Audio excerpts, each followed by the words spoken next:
I was there with you, along with thousands of our other friends, July 3rd of 2020. Mm-hmm. At Mount Rushmore, when, again, historically, you brought back the fireworks. And, of course, Joe Biden has pushed back on that celebration. What's the status of that as we head into July 4th this year?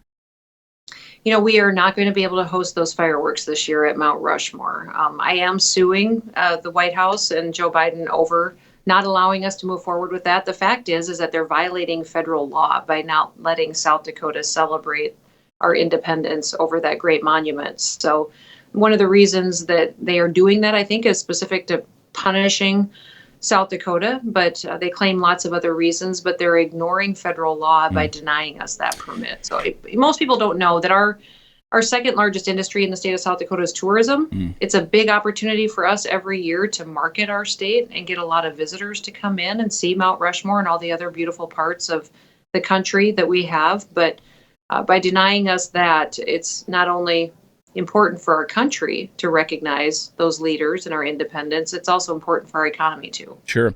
One of my favorite getaways, vacation spots, is of course in the Black Hills there at Calvin Coolidge's Summer White House, a beautiful area up in there. Just incredible. And I saw the protest as we were driving in that day.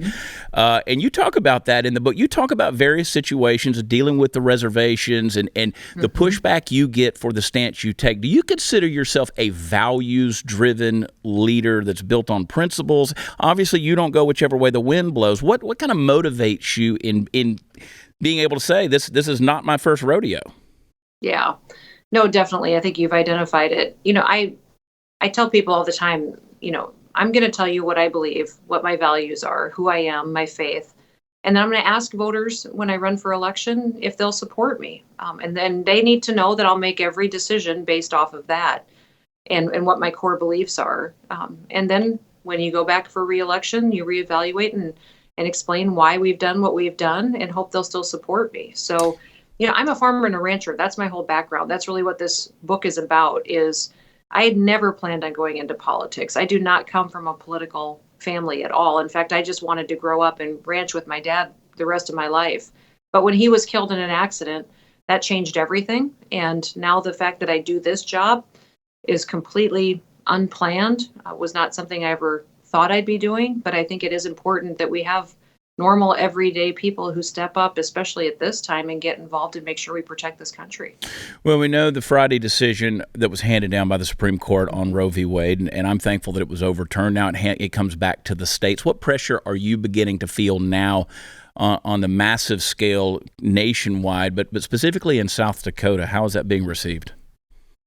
Well, I don't know if you've been paying attention to the news specific to how they're coming after me, but I did do all the Sunday morning shows. I was aggressive nationwide in talking about the fact that almost 50 years ago, the Supreme Court made the wrong decision and that this decision rectified that. This is taking the ability to stop abortions at the federal level away and send it back to the states, which is where it should have always been. So every state will make their own decision. South Dakota, today, it's now, because of this decision, illegal to have an abortion in our state, except to save the life of a mother. And I think that that's important. It reflects who I am, but also where our people are. I'm sure there'll be continued debate, but yeah, those who disagree, yeah, they're attacking, definitely. That's what they do. But this is about life, and every life is precious, and that we need to make sure that recognition is perpetuated in our laws as well. One of the beautiful things about this book is that it reveals the humanity of Kristi Noem, not just the governor, the controversial public figure because of your principles and your valued stances.